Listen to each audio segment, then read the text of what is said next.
नमस्कार, IBC 24 देख रहे हैं आप। मैं हूं आपके साथ विजय कुमार पंड्या। मेरा छत्तीसगढ़ की शुरुआत और सबसे पहले छत्तीसगढ़ की एक बड़ी खबर, कोरोना अपडेट। जी हां, आज मिले 255 कोरोना संक्रमित मरीज।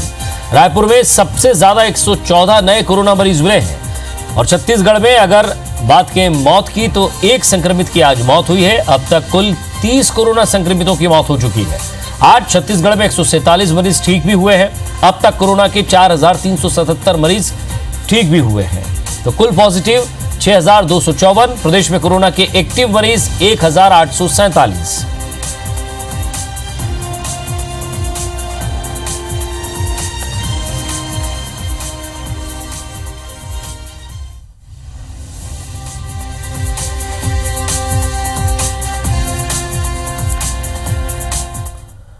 और इस खबर पर और ज्यादा बातचीत के लिए हमारे संवाददाता विनय वर्मा हमारे साथ जुड़ रहे हैं। विनय, अगर मरीजों की बात की जाए तो ये तो वो पुराने लोग हैं जिनकी जांच अभी फिलहाल आई है। लॉकडाउन का असर, आज दूसरा दिन है, लॉकडाउन का असर कैसा रहा? और दूसरी बात ये कि इसका असर धीरे धीरे मरीज कम होंगे या जांच बढ़ेगी, ये लगभग 3 से 4 दिन और पता लगाने में लगेंगे। देखिए 3 से 4 दिन तो नहीं भी है, क्योंकि अब जो रायपुर में और छत्तीसगढ़ में जो जांच हो रही है उसकी रिपोर्ट बड़ी जल्दी आ जा रही है। 3 दिन, अधिकतम 3 दिन ही लग रहे हैं। तो आज है ये पहले जो लिया गया टेस्ट था, क्योंकि बड़े आंकड़े आए थे, उनमें से जो सैंपल की उनकी जो कॉन्टैक्ट ट्रेसिंग के दौरान आंकड़े उनके जो सैंपल लिए गए थे उसके आंकड़े हैं। और आज जो प्रदेश में 255 नए मरीजों को मिलना है, ये एक 2 तरह से संकेत देता है। एक तो स्वास्थ्य विभाग का जो ये कहना है कि ये जैसे जैसे हम टेस्ट की संख्या बढ़ाएंगे मरीज वैसे वैसे पॉजिटिव मरीजों की संख्या बढ़ेगी। दूसरे कहने कहीं लापरवाही को दिखा रहा है और एक जो बड़े डर की तो इशारा है वो लोगों को समझना चाहिए। दूसरे रायपुर की जो आज आंकड़ा है वो रिकॉर्ड तोड़ आंकड़ा है। इतने मरीज अब तक लास्ट में 199 मरीज मिले थे, लेकिन आज जो आंकड़ा है वो 3 अंक पार कर चुका है और 114। और ये देखा जा रहा है कि अब अभी शाम देर रात तक एक और लिस्ट आने वाली है जिसमें से आंकड़े और भी बढ़ सकते हैं, क्योंकि जिला प्रशासन और जो स्टेट कंट्रोल कमांड सेंटर है उनके दोनों आंकड़ों में जो अंतर है, यहाँ पर 122 का आंकड़ा दिखाया जा रहा है, जबकि वहाँ पे 114 का आंकड़ा है। इसके बाद हो सकता है कि एक और लिस्ट आए और उसके आंकड़े और तेज़ी से बढ़ जाएं, तो उसे प्रदेश के आंकड़े में और रायपुर के आंकड़े में दोनों में बढ़ोतरी होगी। कहीं ना कहीं ये देखना पाओ, इसमें BSF के जवान हैं। एक जो धार्मिक स्थल है वहाँ के लोग हैं। ये माना जाता है कुछ दिन पहले ही एक धार्मिक आयोजन हुआ था जहाँ पर ये लोग संक्रमित हुए थे।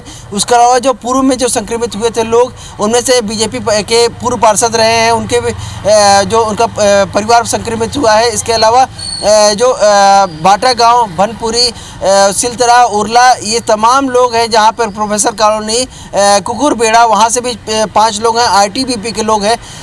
एक जरूरी है कि एक अर्धसैनिक बल का एक जवान आज दूर का था, वो उसकी मृत्यु हुई है मेकाहारा में, लेकिन वो कोरोना संक्रमित था। इसके अलावा उसको अन्य भी बीमारियां थी। अब ये देखना पड़ेगा कि 3 से 4 दिन, जब आज लॉकडाउन का दूसरा दिन है, तो इसके बाद से कितनी सैंपल हुई है और उसके बाद उसका क्या रिपोर्ट आता है। दूसरी बात, अब एक नई बात की अगर हम आपको बात बताएं कि आगे इसके लॉकडाउन का, तो लॉकडाउन का देखिए असर, जो लॉकडाउन का पहला चरण था वहाँ पर किस तरह का था असर, और ये तस्वीरों में साफ साफ देख लेंगे कि किस तरह का असर है। ये लोग ये 9 बजे के समय है और इस समय लोग घरों से बाहर निकल रहे हैं, क्योंकि ये जो कामगार हैं जो उनके लिए खुला गया है, उसी का बहाना लेकर के कई लोग घर से बाहर भी निकल रहे हैं। साइकिलिंग की एक नई जो प्रथा लॉकडाउन के पहले चरण में शुरू हुई है वो अभी भी जारी है। लोग साइकिलिंग कर रहे हैं, देर रात भी निकल रहे हैं, सुबह भी निकल रहे हैं। सुबह जो समय दिया गया था सब्जी और सामान खरीदने का, इसके दौरान लोग टहलने निकलते हैं। आप जो मोहल्लों में, चौक चौराहों में जिस तरह से पुलिस के द्वारा कहा गया था कि एकदम सख्ती दी जाएगी, ड्रोन से नज़र रखेंगे, वैसा कुछ शहर में दिख नहीं रहा है। लोग घरों में जा कर के बाहर निकल के बैठ के वापस में गपशप कर रहे हैं। चौक चौराहों में भी आपको आसानी से लोग दिख जाएंगे। अभी महिलाएं भी रात को टहलने निकल रही हैं। तो कहीं ना कहीं ये है कि जो सख्ती है उस पर जो ढीला है वो सख्ती, ये एक बात हो सकती है इसमें से कि जो पुलिस के द्वारा जो संक्रमण जो पुलिस के जो कर्मियों का हुआ है, तो हो सकता है कि जो पुलिस कर्मी हैं वो संख्या में बल में कम हो गए होंगे, या कहीं ना कहीं जो एक कलेक्टर की तरफ कहा गया था कि लोगों को परेशान नहीं होने दिया जाएगा, इसका एक ढिलाई हो सकता है। तो लेकिन ये है कि अगर नियमानुसार लॉकडाउन किया गया तो उसका पूरा असर दिखना चाहिए, ताकि जो लॉकडाउन का जो जिस उद्देश्य किया गया है वो पूरा हो सके। शुक्रिया विनय इस तमाम बातचीत के लिए। तो लॉकडाउन का असर भी दिख रहा है और साथ ही साथ जो मरीजों की तादाद है आज रायपुर में वो बढ़ी भी है। इधर छत्तीसगढ़ में एक बार फिर पूर्ण शराबबंदी की मांग उठी है और इस बार एक बहन ने एक भाई से राखी के बदले प्रदेश में पूर्ण शराबबंदी का उपहार मांगा है। ये बहन कोई और नहीं बल्कि बीजेपी नेत्री और राज्यसभा सांसद सरोज पांडे है और उन्होंने अपने भाई मुख्यमंत्री भूपेश बघेल को भाई बनाया। बहन से राखी मिली तो भाई ने भी रिटर्न गिफ्ट में वादा कर दिया कि छत्तीसगढ़ में पूर्ण शराबबंदी जरूर होगी। ये बात अलग है कि सियासी भाई बहन की इस जोड़ी के बीच शराबबंदी के उपहार को लेकर बीजेपी कांग्रेस में जमकर वार पलटवार हुआ।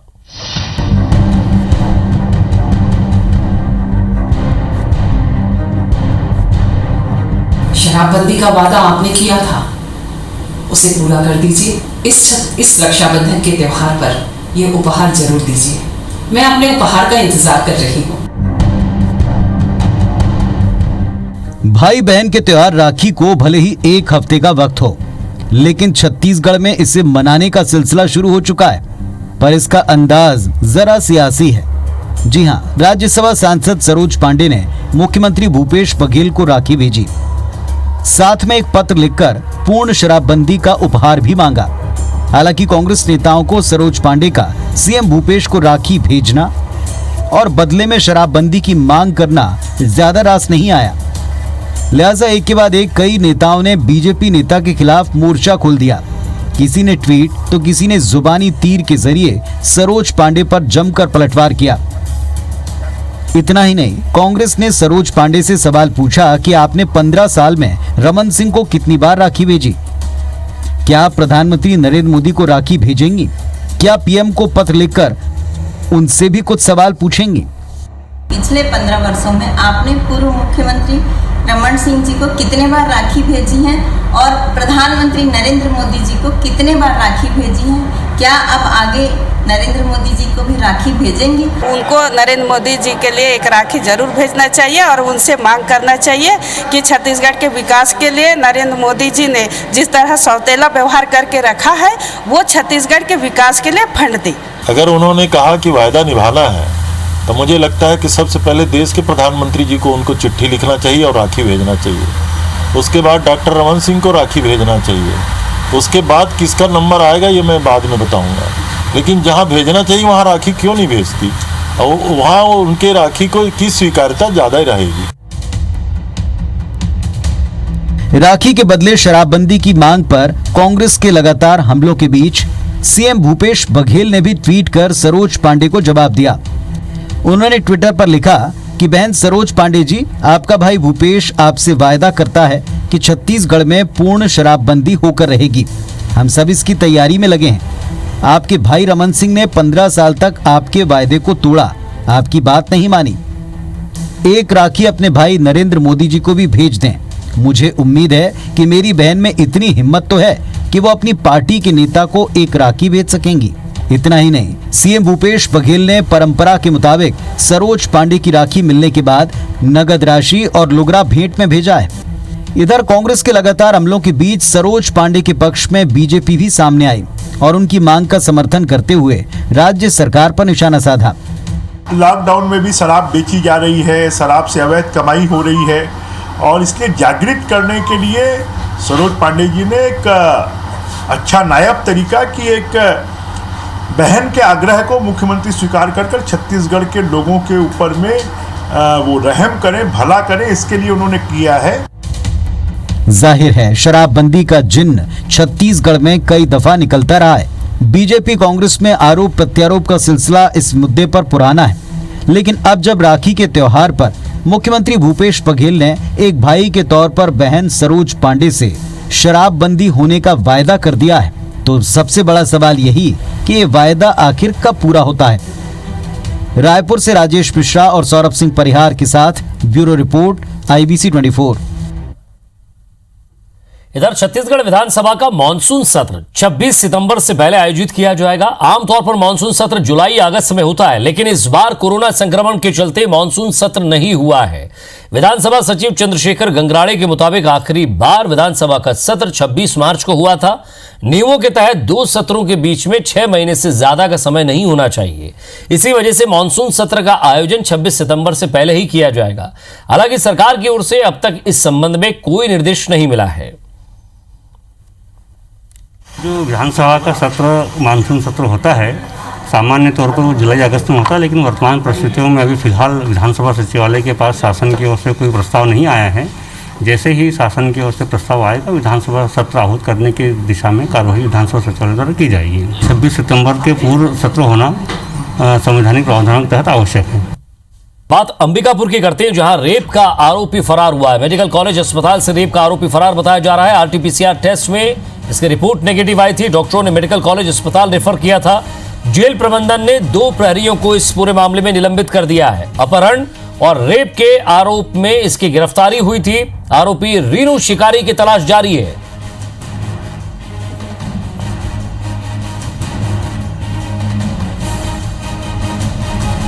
बड़ी खबर अंबिकापुर से, जहां रेप का आरोपी फरार है। मेडिकल कॉलेज अस्पताल से रेप का आरोपी फरार हुआ है। आरटीपीसीआर टेस्ट में इसकी रिपोर्ट नेगेटिव आई थी। डॉक्टरों ने मेडिकल कॉलेज अस्पताल रेफर किया था और इस पूरे मामले में जेल प्रबंधन ने 2 प्रहरियों को निलंबित कर दिया गया है। तो तस्वीर भी हम दिखाएंगे। इसका नाम रीनू शिकारी बताया जा रहा है। यह उस शख्स की तस्वीर जो आरोपी फरार हुआ है, रीनू शिकारी इसका नाम है।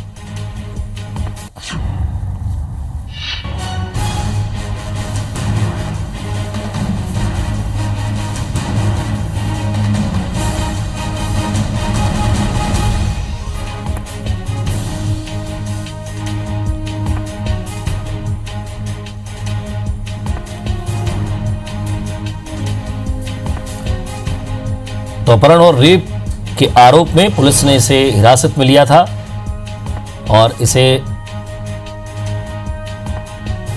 जांच के लिए भेजा गया था। इसकी रिपोर्ट नेगेटिव आई और उसके बाद खबर यह मिली कि यह फरार हो गया। तो ये उस शख्स की तस्वीर हम दिखा रहे हैं। रीनू शिकारी नाम है इसका।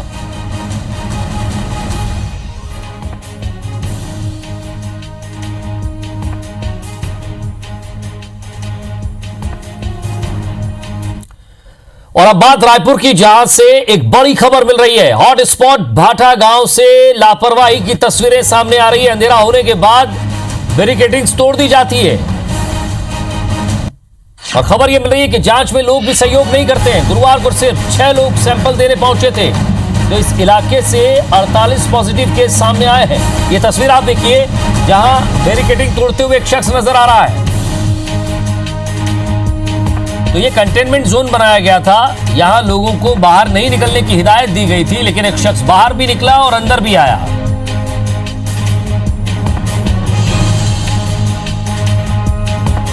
एक बड़ी लापरवाही। हालांकि पुलिसकर्मी क्यों नहीं थे यहां, किनकी ड्यूटी थी, ये भी एक जांच का विषय है। संदीप शुक्ला हमारे संवाददाता हमारे साथ जुड़ गए। संदीप, जब भी इस तरह की बैरिकेडिंग की जाती है, पुलिसकर्मी वहां मौजूद होते हैं, लेकिन कोई पुलिसकर्मी नहीं, लोग बकायदा बैरिकेडिंग तोड़ते हैं, आते हैं, जाते हैं। बिल्कुल विजय, देखिए सबसे बड़ी बात है कि जो दूसरा ये हॉटस्पॉट बन चुका है भाटा गांव रायपुर का, ये वहां की तस्वीरें हैं जहां पर महिला की मृत्यु कोरोना से हुई थी। 250 लोग संक्रमित हुए थे, उससे 43 लोग जो है कोरोना पॉजिटिव मिले थे। ये बैरिकेडिंग पुलिस से जिला प्रशासन ने की थी, नगर निगम ने, लेकिन इसे तोड़कर लोग अब रास्ता बना चुके हैं। 3 से 4 जगह खुला है। सबसे बड़ी बात यह है कि 2 दिन से पुलिस दावा कर रही है कि ड्रोन से भाटा गांव की निगरानी हो रही है, लेकिन आप देख सकते हैं कि ये खुलेआम ये लोग रस्सी काट के पास हटा रहे हैं अपनी गाड़ियों को अंदर ले जाने के लिए। तो आप आलम इसका देख सकते हैं कि कितना बड़ा खतरा है रायपुर के लिए। और सबसे बड़ी बात है, ये लोग जांच में सहयोग भी नहीं कर रहे हैं। वहां 2 बार गाड़ी गई है, सिर्फ 250 लोगों की जांच हुई है, जबकि एक दिन में 250 जांच होती है। 2 दिन में 250 की जांच हुई है। आज मेडिकल टीम गई थी, तो भाटा गांव से कुल मिलाकर 5 लोग जांच के लिए सामने आए हैं। ये लोग जांच में भी सहयोग नहीं कर रहे हैं, तो कहीं ना कहीं प्रशासन को इस पर संज्ञान लेना पड़ेगा। ऐसे लोगों के खिलाफ FIR करनी होगी, वहां सघन जांच बैठानी होगी, क्योंकि जैसे हमने मंगल बाजार की तस्वीरें दिखाई थी कंटेनमेंट तोड़ने के, वहां पर 83 केस मिल चुके हैं।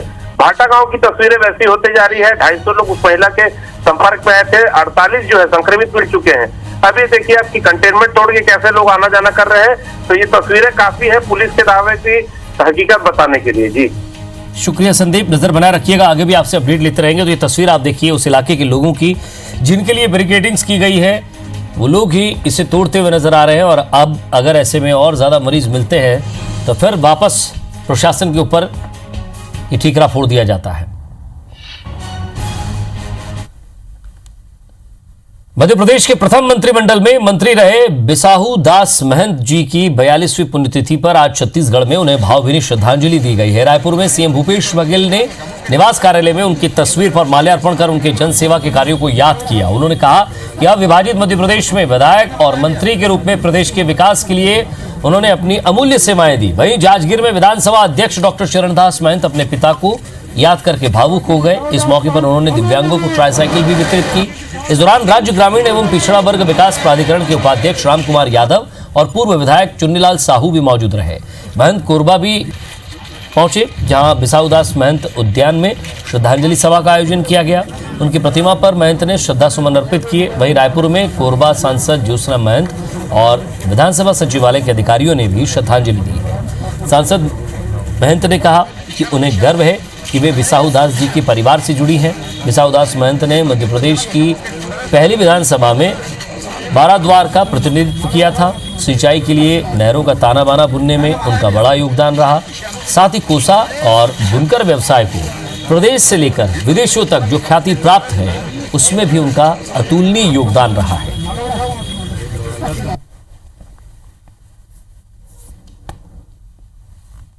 मैं हर वर्ष कहता हूँ कि जो भी उनके नज़दीकी चाहने वाले रहे उनमें मैं अपनी पिता की छवि देखता हूँ। इसलिए जब ये मेरे पास आते हैं आज के दिन एक लगता है कि उनकी स्मृति से मुझे और संबल मिल रहा है। हम लोगों के लिए वो एक आदर्श हैं। उन्होंने जो छत्तीसगढ़ के लिए काम किए हैं वो सराहनीय रहे हैं। आज पूरी छत्तीसगढ़ उनको श्रद्धा सुमन चढ़ा रही है। ये मेरे लिए बड़े गर्व की बात है कि आज 42 वर्ष के बाद भी पूरा छत्तीसगढ़ उन्हें याद कर रहा है। इससे बड़ा हम लोगों के लिए क्या सौभाग्य हो सकता है। और इसी के साथ फिलहाल इस बुलेटिन में इतना ही। खबरों के अपडेट्स के लिए आप देखते रहिए IBC 24। नमस्कार।